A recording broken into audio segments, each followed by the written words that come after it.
From Daily Trust News Center, this is News Hour. On News Hour tonight,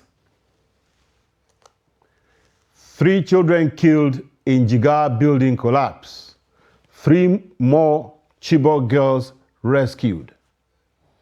National Security Advisor says 54,000 fraudulent payroll entries detected in IPPIS through whistleblowing. On the foreign scene, Premier League fixtures postponed following Queen's death, asking Charles III to be proclaimed monarch on Saturday. Hello and welcome to News Hour. I am Jerome Ifade. The police in Kano says 331 crime suspects have been arrested for involvement in armed robbery, kidnapping, car theft, thuggery, and drug abuse, among other criminal activities. Salim Umar Ibrahim was at the parading of the suspect held on Friday at the State Command headquarters, now reports. For the first time since his assumption into office as the 43rd Commissioner of Police in Kano, CP Abubakar Lawan has paraded a number of 331 crime suspects.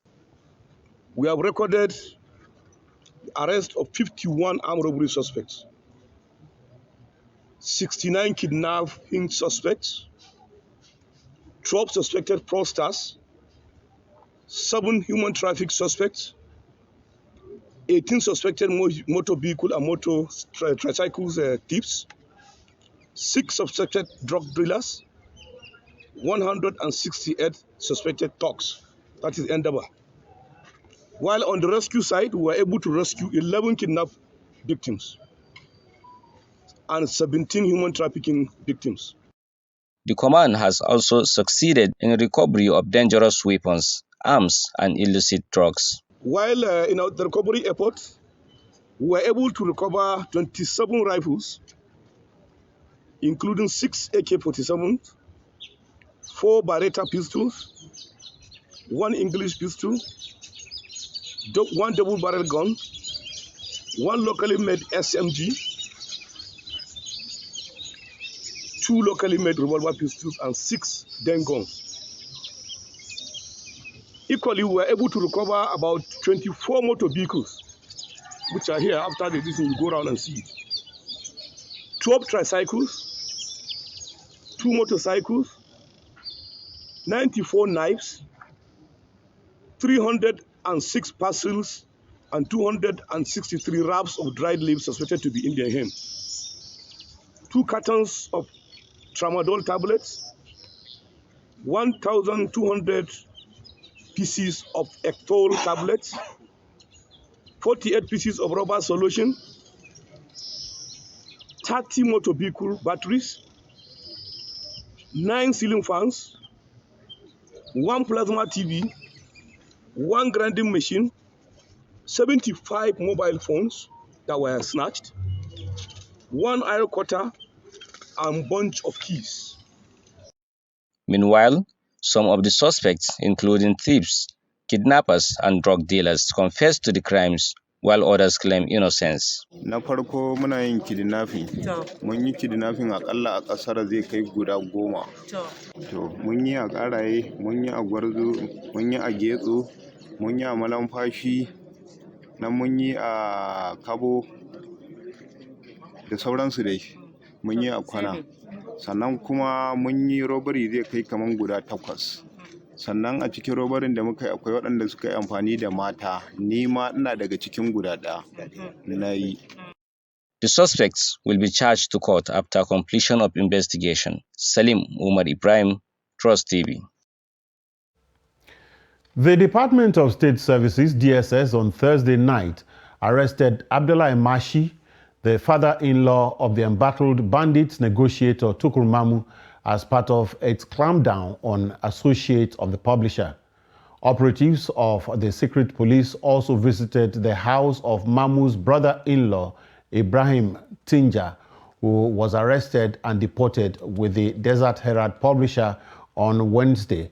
Mamu and 4 members of his family were arrested at the Malam Aminu Kano International Airport on Wednesday after they were deported from Egypt on the request of Nigeria's intelligence agencies. The publisher was said to be traveling to Saudi Arabia for Lesser Hajj together with his 2 wives and eldest son, Faisal Mamu, and the brother-in-law, Ibrahim Tinja. Reports said while Mamu's wives have been released, the publisher, his son, and brother-in-law are still in custody. A 14-year-old girl, Miriam Salisu, has been killed in the outskirts of Ababali community of Jos North local government area of Plateau State. The relatives of the deceased told Ado Musa that Miriam's body was found in a trench with vital organs missing. The report. The mother, Fatima Dalladi, couldn't hold back tears as narrated her last encounter with her daughter. Alhamdulillah, na ji zafi a zuciyata, amma kowa baya wuce kaddarar shi. We have left everything to Allah. Everyone has their own way of departing Mother Earth. I believe that is how Allah wanted it to happen. I'm reporting the culprit to the Almighty. It is now between him and the Creator. Aisha Sani is one of the girls that witnessed the incident. She also couldn't hold back tears. We were together when suddenly the man hit Maria on her head. We started begging him to leave her alone because we couldn't understand what she did to deserve the hitting. According to Sani Babale, a resident and former councillor of the area, the deceased, alongside 12 other girls, went to a nearby bush to fetch firewood when Fatima was attacked while the rest of them ran for safety. Hakikanin gaskiya da muka samu wannan information din gaba daya hankalin mu ya tashi jukkuna. The incident occurred around 2 p.m. The friends who went to the bush with her reported to us that when the man hit her with the bamboo, they begged him to leave her alone, but he refused and dragged her into the bush. When some residents of the community went to the scene of the incident, they did not find the man and Mariam. We all returned home and got back the following morning and found her body in a hole with some of her vital organs removed. It is painful. We have never experienced something like this before. We are calling on Plateau State Police Command to deploy more security personnel to the area.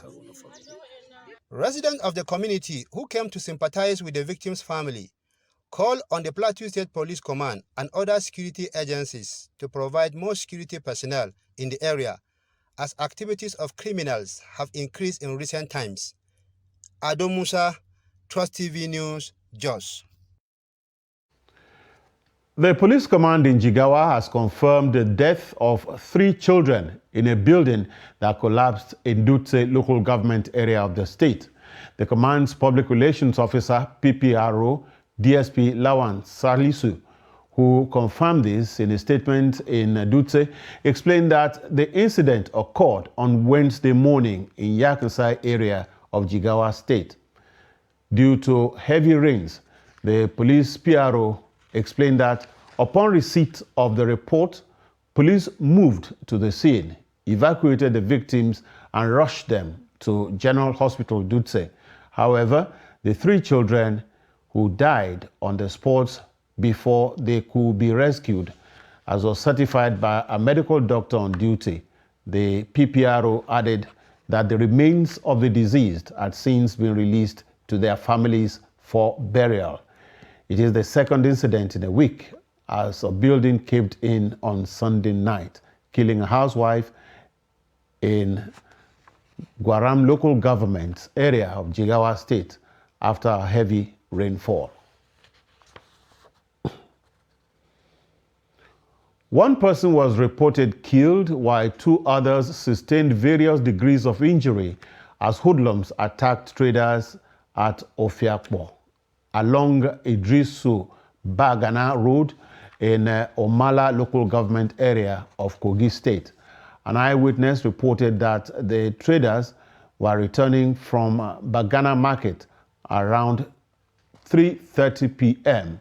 on Thursday when they ran into the ambush of the hoodlums.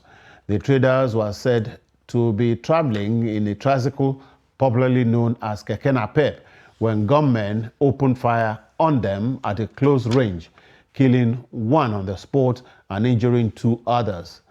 The police command spokesman who confirmed the incident said the rider of the tricycle was killed while the injured were rushed to a nearby hospital. Meanwhile, the paramount ruler of Amala Local Government Area Traditional Council, Boniface Musa Ojogba of Ife, has condemned the act. 3 more Chibok schoolgirls have been rescued. The Joint Military Task Force in the Northeast Operations Hardin K in Borno State said the girls were rescued with their children. General Officer Commanding Division, the 7th Division, Major General Wahid Shaibu, told newsmen at its Memalari Cantonment headquarters in Maiduguri that sustained military operations, both kinetic and non-kinetic, paved way for most Boko Haram fighters to surrender, as well as create opportunity for the girls to escape. The general gave the numbers of the 3 girls and their names as Falmat Alawal, Asabi Ali, and Jinkar Yarima. The GOC said all the girls have undergone medical examination and were treated alongside their children. Senator Rufai Sani Hanga has clinched the Kano Central Senatorial District ticket under the new Nigeria People's Party, NNPP. Hanga will fill the vacuum left by Senator Ibrahim Shekarau, who defected from NNPP to the People's Democratic Party, PDP. The affirmation of Hanga was held at the Sani Abacha Youth Center in Kano, led by the Kano Central Chairman of the NNPP, Abdullahi Zubair, and witnessed by hundreds of party faithful from and across the 15 local government areas that made up the Kano Central Senatorial District. Senator Shekarau recently left the NNPP for the PDP following some unresolved disputes regarding the allocation of candidates in the party. The Speaker of the Ogun State House of Assembly, Olakunle Oluomo, says he's maintaining his innocence in the recent Economic and Financial Crimes Commission charges against him and will want the court to decide. Oluomo, who spoke on arrival at the Assembly complex in Ogun State, said the petitions written by the impeached former Deputy Speaker of the House, Dare Kadiri, were also reflected in the charges. He said that the charges 10 and 11 are for the 8th legislature before he became the Speaker. Oluomo said he has always been disciplined and upright in his position, conduct, and dealings with people. The Minister of Works and Housing, Babatunde Fashola, has called on Nigerians to fully exercise their voting rights in the next year's general elections, as these would determine the quality of service delivered by leaders that would emerge. Fashola, who made a call in Lagos, advised Nigerians to pay more attention to local elections in their areas during next year's general election in Nigeria. The report. The conversation on the 2023 elections continues to throw up different angles for the electorate to ponder on. Fora like these opens up the conversation about what expectations people should have about governance going forward. Even politicians that are still in the fray are advising their contemporaries about what is expected from them by the electorates. For instance, Minister of Works and Housing Babatunde Fashola is urging politicians to focus on issues that affect the majority of voters. They can do more to focus on conversations that affect the majority of potential voters. That is what I mean about shaping the news. I am certain that you will agree with me that the majority of potential voters will be more likely interested to know if there is any plan to improve their children's education and access to health care. Older politicians have lost confidence in the type of politics played in the country, which they believe has brought the country to crossroads. Elder statesman Tanko Yakasai, for instance, wants Nigerians to focus on changing the model of democracy being used rather than the forthcoming elections. With less than 6 months to the upcoming general elections in the country, there have been continuous efforts to sensitize all stakeholders and Nigerians on how to extract maximum benefits from the governments at all levels that will be ushered in by the 2023 elections. The federal government has uncovered about 54,000 fraudulent payroll entries in its Integrated Personnel and Payroll Information System, IPPIS, through the whistleblowing policy. National Security Advisor, NSA, Babagana Mungunu, disclosed this at the National Policy Dialogue on Corruption and Security, organized by the Independent Corrupt Practices and Other Related Offences Commission, ICPC, on Friday in Abuja. He attributed the discovery to the expansion of the coverage of IPPIS, despite stiff opposition from some quarters.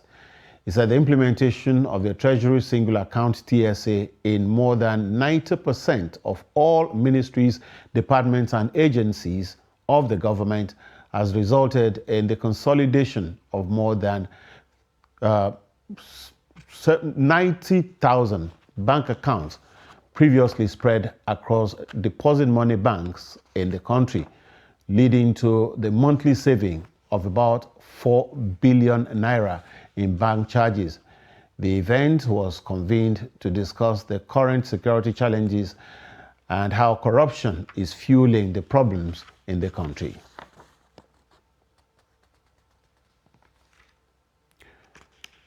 You're watching News Hour on Trust TV. Coming up after the break, expired products on consumers, its effects. Stay with us. As the 2023 elections draw near, remember, evil prospers when good men and women only wish for peace, but never take a step to make peaceful elections happen. Are you a father? Are you a mother? What are you saying to your children as elections approach? Have you warned them not to let themselves be used to cause violence? Have you explained to them what the consequences of electoral violence might be?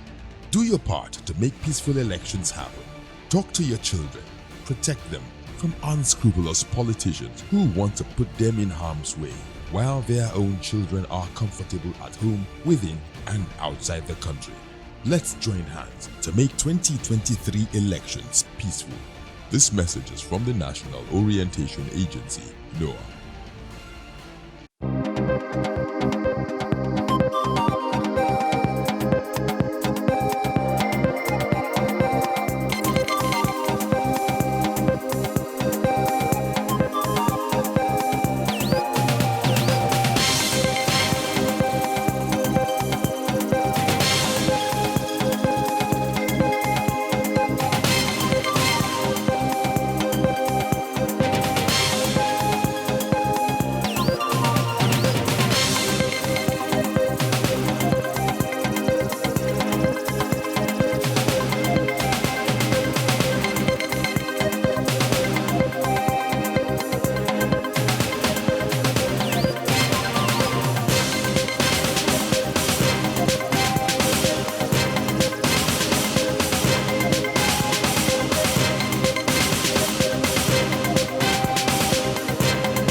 If you're just joining us, this is News Hour on Trust TV, a recap of our top stories.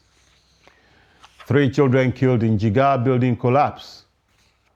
3 more Chibok girls released. And moving to other stories, the Managing Director, Northeast Development Commission, Mohammed Al-Khali, says resettlement of internally displaced persons and out-of-school children remain the biggest challenges that the organization has to contend with. Speaking to newsmen at State House, Abuja on Thursday, Al-Khali said the commission would need at least 31.05 trillion naira to implement the Northeast Stabilization and Development Master Plan in the next 30 years. Kendi Amodu reports. Resettling persons displaced by insurgency is not an easy assignment to venture into, especially as many of the ancestral homes of these persons have been razed to the ground without a trace. It's a task the NEDC has been saddled with and is compounded by the reluctance of the IDPs to return home because they have settled down in host communities they fled to. Nevertheless, the Commission has constructed and handed over 1,000 housing units to the Borno State government. If this is added to the IDP city built for the inhabitants displaced by the 13-year-old insurgency, it will go a long way. Nobody wants to go back to his own ancestral land or whatever. But their way of doing it, in most cases, there's some international norms or protocols you have to follow, right? And also, for them to go back, there have to be certain fundamental things that would assist them to stay when they go back. There's no point taking people back and creating secondary issues again. So all what's happening is a process we are following. As I said earlier, it's not an event that people must say today. It's a process.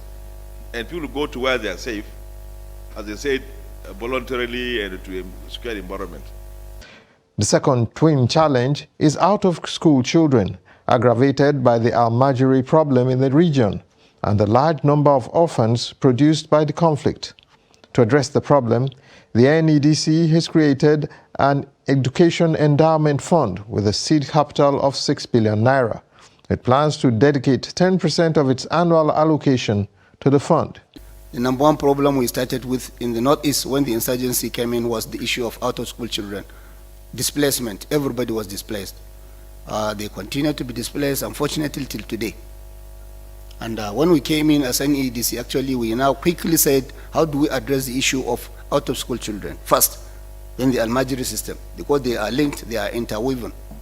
So we now decided that issue of the Northeast Development Commission Education Endowment Fund to handle the school system at the primary level, and then even up to the tertiary, to mop up the people that are already known, because most of them are not known.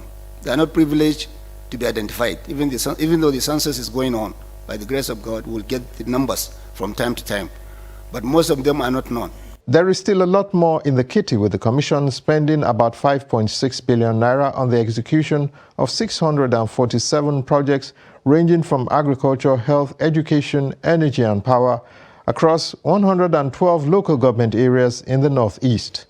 The NEDC was inaugurated by President Muhammadu Buhari in 2017 to coordinate all humanitarian interventions by government, ministries, departments and agencies based on the Northeast Stabilization Master Plan.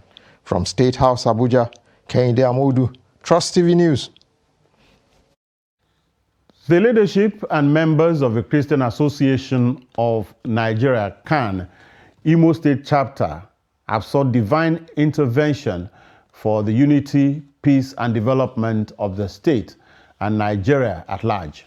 In a prayer session held at the Ndubisi Kanu Square in Owerri, the state capital, clergymen took time to offer prayers for the well-being of the state, especially the insecurity that is bedeviling the state.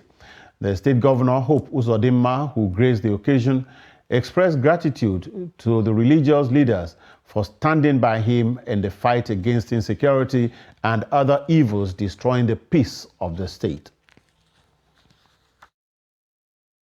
To partner with the church as a government, because our government is a God-fearing government. As long as you are God-fearing, you are my friend. As long as you are God-fearing, you are my brother, you are my sister. I have no accommodation for Satan. I have told Satan to go his own way. Father, I pray that the youths of our nation and our states all over Nigeria will listen to the counsel of the elders. May we have peace in this land. May we be able to move about in this land. May we be able to return back to having vigils in our churches. May we be able to look at the marketplace and have confidence to buy goods. So we're here to witness the annual convention of Imolites in the quest to pray for Imo peace, unity and progress under the distinguished governorship of His Excellency District Senator Hope Uzodimma. Yeah, we will achieve a desired result because we have it all here.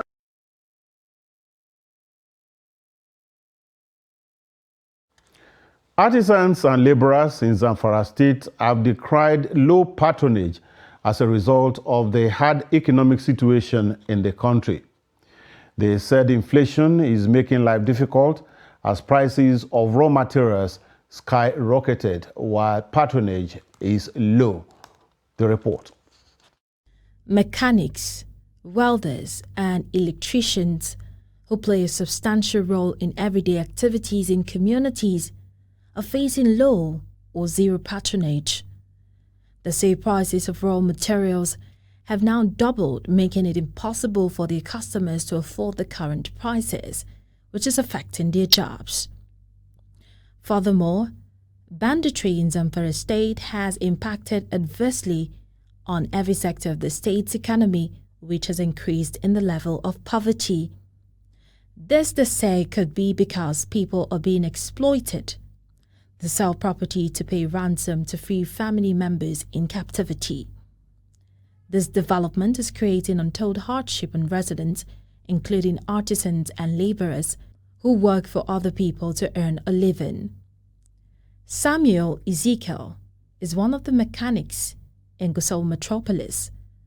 When Trust TV News visited his workshop, it was very quiet. Too quiet for a mechanic workshop.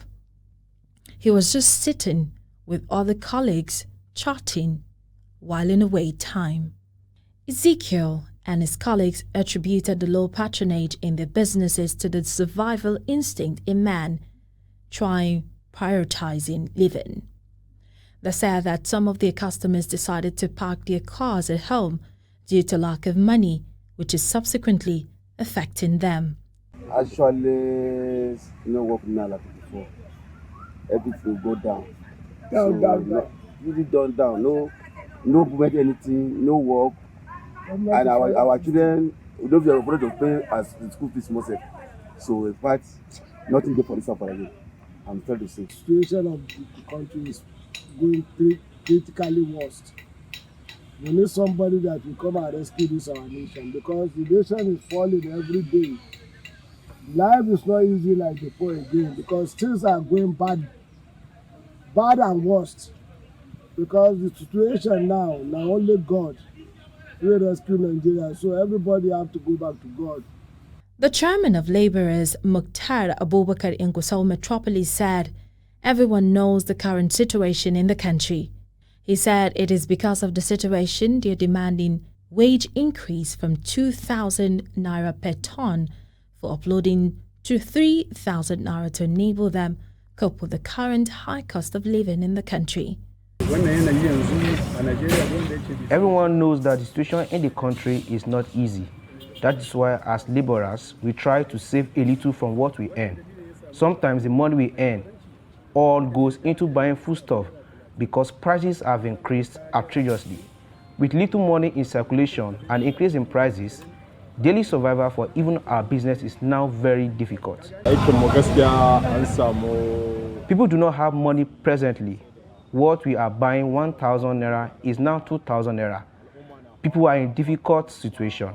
Before now, we had food and money to even assist others. Currently, we have become beggars as a result of the economic situation in the country.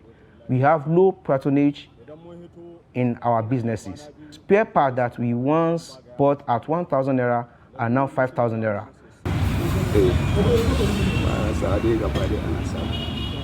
Because of the rising inflation in the country, if everyone contacts me to render a service, I now charge according to the prevailing prices of things so that I can make a little profit from the transaction.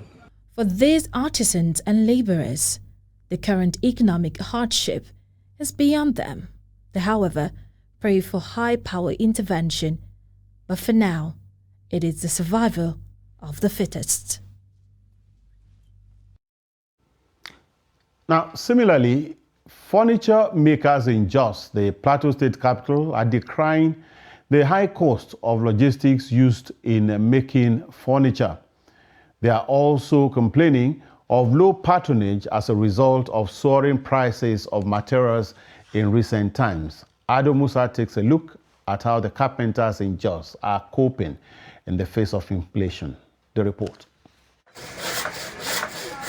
According to a research conducted in June 2022 by Pew Research Center, inflation rates have doubled in 37 out of 44 advanced countries in the world. High cost of living has become a global phenomenon, especially among the have-nots of the society. In Jos, the capital of Plateau State, carpenters are also passing through difficulties as they try to cope with the high cost of living, which has negatively impacted their businesses. It has been so difficult because that's the word that we use for it now. For which we even buy the material we are using for the work, it's too expensive. Presently, we are living from hand to mouth because for you to, initially we used to keep food at least for a week. These days, you have to come to work, struggle as much as possible so that you get one you eat for that day. That is how we are living currently. Chairman, Plateau State Carpenters Association, Shuaibu Ali, said some other members have left the business due to the impact of inflation.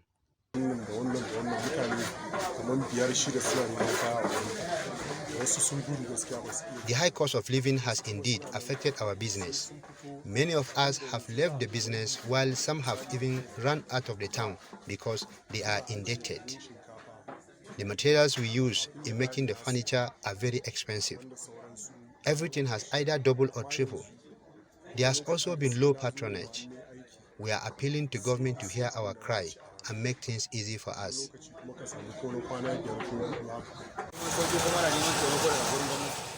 The logistics are very expensive. When we tell our customers that the price of materials has gone higher, they complain that they can't afford. Customers are no longer coming like before. Feeding the family has become very difficult. We really need help. As the effect of the high cost of living in Nigeria is continuing to affect many, experts say the trend would subsequently affect the economic growth of the country if nothing is done to address it. Ado Musa, Trust TV News. There are indications that Adamawa State, one of the northeastern states affected by the decades-long insurgency, which affected different sectors, including education, is now recovering. This came to the fore at an event put together by Strengthening Education in Northeast Nigeria project in partnership with the stakeholders on education to commemorate the World Literacy Day. Salis Lawan has more. Pupils from different schools were brought together to celebrate the World Literacy Day aimed at boosting reading culture. Adegoroye family was in their sitting room watching the national news. The news hour was sacrosanct to Mr. Adegoroye. All hope was gone and there seemed to be no way out. Then came out of the blue a very beautiful light that seemed like the moonlight. It looked so bright that Ola Badmus was an exceptionally brilliant boy. Despite that, he didn't hail from a wealthy who had traveled to the state on government scholarship to study accountancy. He had really studied hard and he had emerged as one of the best students in the national examination conducted for secondary school students in the country. Glad by the people's level of comprehension, stakeholders committed themselves to the improvement of literacy in the state. Thank you. Can we clap for that? Okay.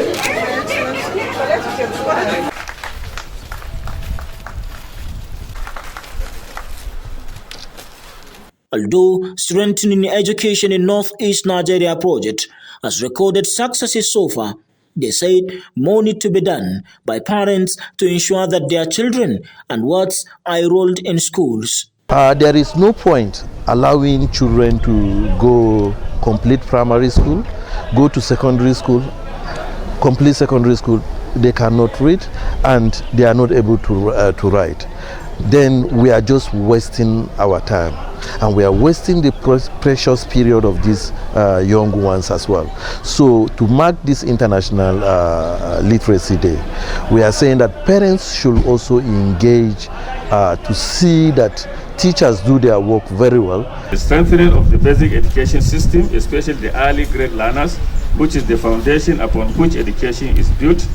The state government, in collaboration with SENSE and USAID, funded project and better improved the reading competency of about 70% of P1, P2 and P3 learners in the state.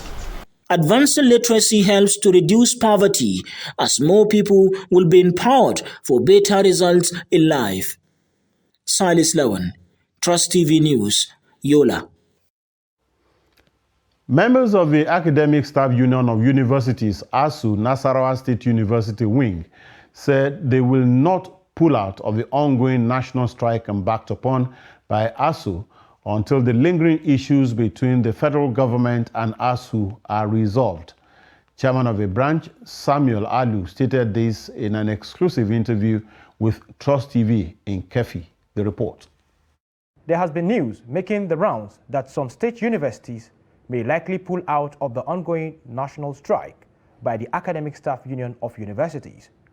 Recently, while briefing members of Executive Council, Nasarawa State Governor Abdullahi Sule said government has agreed to take over the salary payment of ASU members at State University, thereby meeting one of the key demands by a local chapter of the ASU, which might possibly make them to pull out of the national strike.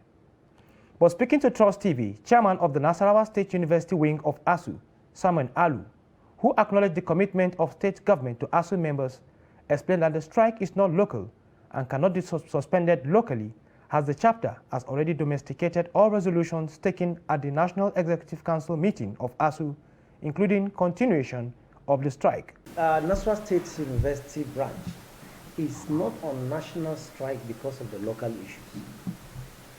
To also corroborate that, the gesture by His Excellency the Governor and at the same time the visitor to this university did not in any way solve the problem of UTAS and did not in any way solve the problem at hand at national, which is the renegotiation.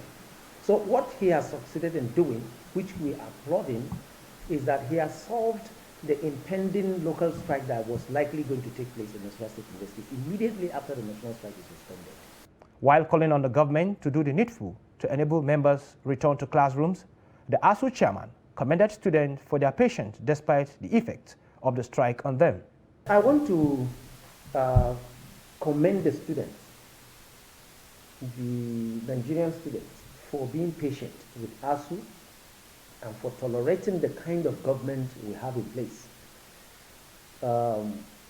It's not easy for those who are off campus, that tells you a lot of cost implication for renting a house and not even using up to 2 months of it in 12 months and you are asked to renew. And for those who are at the verge of graduation, and for those who just came in, and for those who are in the middle, the yearning is there, the desire to progress in life is there. Trust TV observed that during its visit to Nasarawa State University, Kefi, some non-academic staff were seen moving into their offices, while others were engaged in other activities. The federal government says it will be training no fewer than 2,000 Enugu State citizens through its skills acquisition scheme, Project T-Max, a technical and vocational education and training. The Senior Special Assistant to the President on Educational Intervention, Fela Bank Olemo, stated this when he led the Project T-Max team to meet with the Enugu State Governor, Ifeanyi Ugwuanyi. The report. Bank Olemo explained that the scheme is in line with its focus of lifting 100 million Nigerians out of poverty by 2030. He said the federal government has opened an online portal to enroll people between the ages of 18 to 35 in the skill acquisition.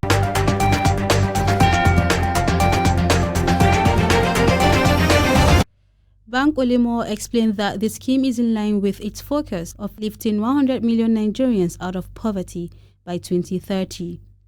He said the federal government has opened an online portal to enroll people between the ages of 18 to 35 in the skill acquisition program. The SSA noted that Project T-Max is a program approved under the National Steering Committee on National Poverty Reduction and Growth Strategy. We want to train more of our people. We say to ourselves that we have to build more centers, so we have centers in every local kind of the state, so our citizens can go to these centers. But T-Max is looking at it differently. We're saying to ourselves that no, we won't build centers. We want to create incentives for the private sector to solve that problem. Because, I believe strongly that any big problem we solve in this country are solved by the private sector. And I think that the GSM issue is a key thing that we all remember. We had a NITEL, we couldn't solve our telephone problems. The private sector came in, every Nigerian, every Nigerian has a phone. So what are we saying? We're saying that through T-Max, we're saying TVET maximization. We're saying what are the centers you have in Enugu State? How many centers do you have in Enugu State? ITF being the implementation agency is certifying those centers. Enugu State Governor Ifeanyi, represented by the Secretary to the State Government, Samuel, commended the federal government poverty alleviation program and pledged support for the success of the initiative. This project, T-Max, is in line with the government of Ifeanyi Ugwuanyi's determination to eradicate poverty, to empower youths in the states. We note that this project is bringing about 2,000 youths in the states, give them opportunity to be self-employed by training them. Some participants thanked both federal and state governments for the program.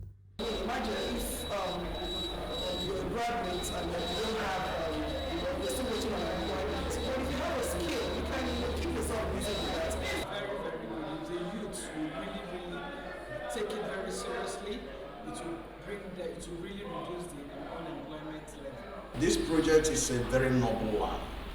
They do it and they have been doing it when after training them, they give them startup packs.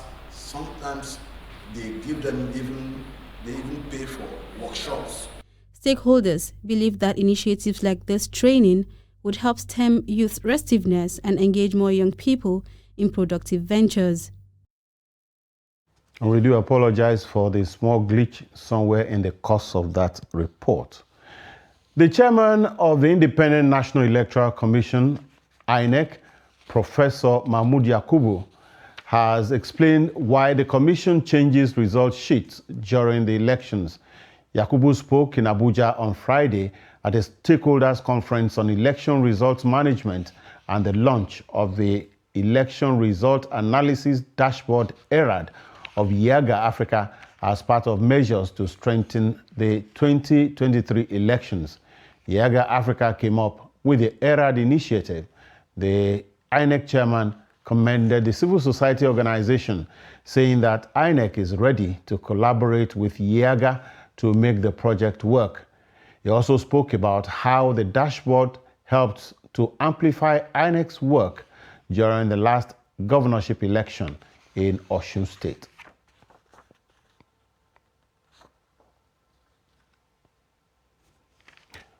Nasarawa State government has taken further steps to boost agriculture and education in the state.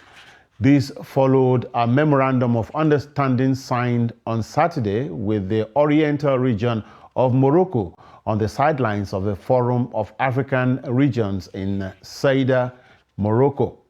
The MOU will also foster collaboration in the area of mining and solid minerals development, as well as tourism between the two subnationals. Nasarawa State Governor Abdullahi Sule signed on behalf of the state, and Sule is taking part in the regional summit taking place in Morocco.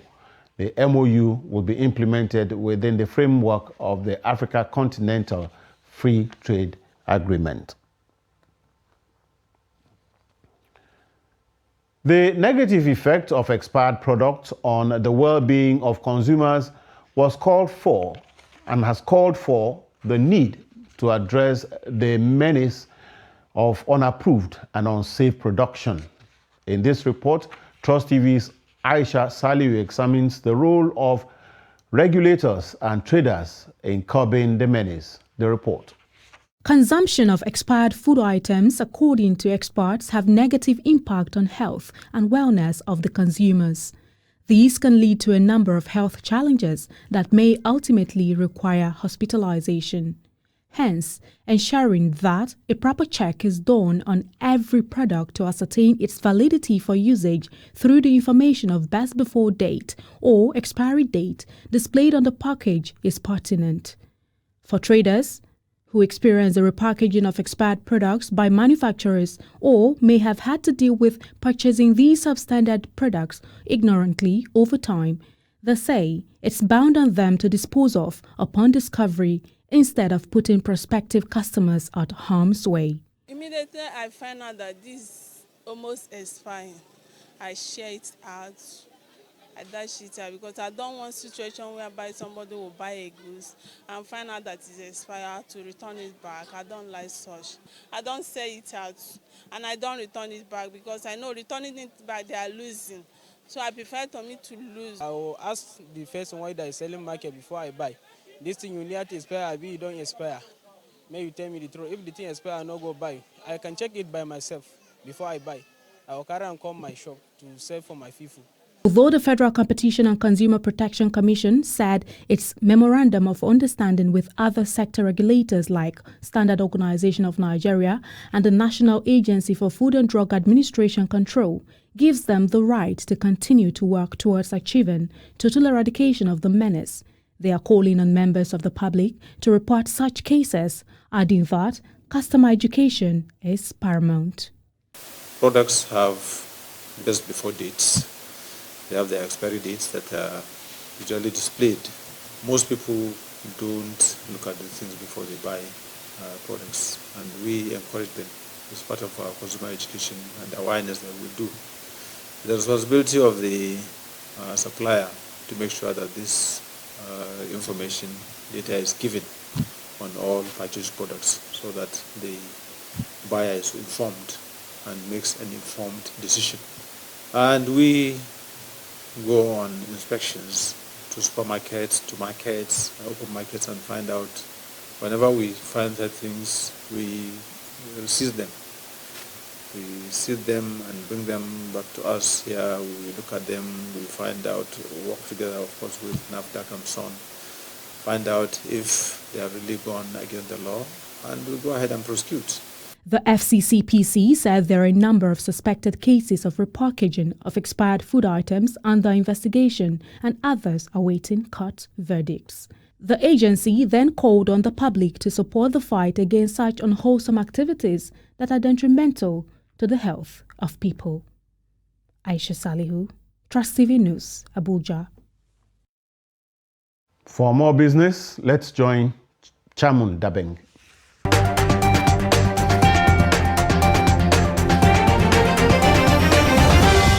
Nigeria reportedly has a 3.2 trillion naira trade surplus between January and June of 2022, according to the National Bureau of Statistics, NBS. NBS stated this in a recent report titled Foreign Trade and Product Statistics, Quarter 2, 2022. Nigeria had total exports of 14.5 trillion naira, total imports of 11.3 trillion naira, and a trade surplus of 3.2 trillion naira in the first half of the year. Nigeria's total commerce was at 13 trillion naira in Q1 of 2022. This amount exceeded both the value recorded in the same period of 2020, which stood at 7.69 trillion naira, and the value recorded in the fourth quarter of 2021, which was 11.7 trillion naira. The country's overall trade in Q2 was 12.1 trillion naira, which was less than the amount in Q1 2022, but brought the first half of 2022's total trade to 22.8 trillion naira. The improvement in Nigeria's goods trade per the NBS Q1 report was brought on by higher crude oil exports, which at 5.62 trillion naira represented a 31.66% rise over the 4.27 trillion naira exported in Q4 2021. India, Spain, the Netherlands, Indonesia, and the United States were the top export destinations for products. The culmination of the Nigerian Extractive Industry Transparency Initiative (NIATI) audit report was the recovery of 1.5 trillion naira in unpaid taxes and fees from the oil industry. The disclosure was made on Friday in Abuja by NIATI Executive Secretary Orji Ogbonaya Orji. NIATI may use its Memorandum of Understanding with Economic and Financial Crimes Commission (EFCC) and Nigerian Financial Intelligence Unit (NFIU) to recover the remaining 900 billion naira on behalf of the federal government. Orji stated that previous to the NIATI announcement regarding the 2.6 trillion naira debt, Federal Inland Revenue Service (FIRS) received $810 million, and the Nigerian Upstream Petroleum Regulatory Commission (NUPRC) received $1.416 billion, totaling $2.226 billion or 900 billion naira. Orji further stated that between 2021 and 2022, the organization worked with the National Assembly Review Committee and pressured creditors to pay more. FIRS and NUPRC each received $662.9 million from this, totaling $1.576 billion. A review of public procurement regulations has been requested by the Independent Corrupt Practices and Other Related Offences Commission (ICPC) in order to combat corruption in the nation. This was stated on Friday during the National Policy Forum on Corruption and Insecurity in Nigeria, organized by ICPC. The goal of the debate, according to ICPC Chairman Bolaji Owasanoye, was to broaden stakeholders' perspective on the causes, enablers, and policy gaps that limit the nation's ability to decisively and completely eradicate insecurity within its boundaries. Insecurity is sometimes made worse by public sector corruption, according to studies and conclusions from the ICPC. The Commission is now looking into multiple instances of hiring, racketeering in the security industry, as well as money spent on military contracts. That's all for Business News. I am Chamun Dabeng.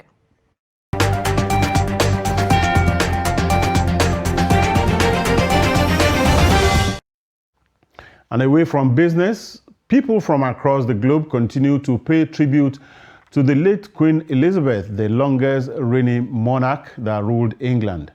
One of such people is elder statesman Isiaku Ibrahim, who has a chance meeting with the Queen.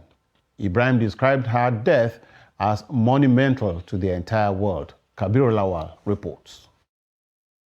Elder statesman Isiaku Ibrahim recalls meeting the Queen at Buckingham Palace with former President late Shehu Shagari during an official function. He described her as a mother to the world that accommodated Africa, especially Nigeria, during her lifetime. I had the opportunity to be among of Alhaji Shehu Shagari entourage when she invited Alhaji Shehu Shagari for a state visit. You see the book there? So you can see the date there. And of course, the Queen could only host few people who are very close, personal to Alhaji Shehu Shagari in Buckingham Palace. And those very few were his Minister of Transport, Dr. Umar Dikko. He said that her connection with Nigeria was deep as she welcomes every Nigeria that resides in the United Kingdom. Shagari also has served under General Gawan as Commissioner of Finance. She was a member of the World Bank, 20 members of the World Bank. That was the position. And then we had she called, give us that branch. Shagari was there. Shetima Ali Mangunu, who happened to be his colleagues, both in the profession of teaching. And of course, Shetima Ali Mangunu was married to an English woman. The wife died, but Shagari decided to bring him back. Meanwhile, Buckingham Palace has announced that King Charles III will be officially proclaimed king on Saturday at the accession by 10 a.m. in the state apartment of St. James Palace. After the accession, Parliament will meet in a special session for members of the Parliament senior MPs can take an oath of allegiance to King Charles III. Kabir Lawal, Trust TV News, Abuja. And in sports, the English Premier League has announced the postponement of the next round of football matches following the passing of the Queen of England, Queen Elizabeth II. The top football division in England said in a statement that the postponement is to honor the Queen's extraordinary life and contribution to the nation. The Premier League added that it would provide further updates regarding the upcoming fixtures during the period of mourning in due course. Earlier, the British government had officially declared the start of a period of national mourning and published national mourning guidance. It has said, however, that there was no obligation to cancel or postpone events and sporting fixtures or close entertainment venues during this time, adding that it was at the discretion of individuals and organizations. And with that, we have come to the end of News Hour for tonight. You can join us for more news on all our social media platforms. I am Diron Ifade. Have a nice weekend.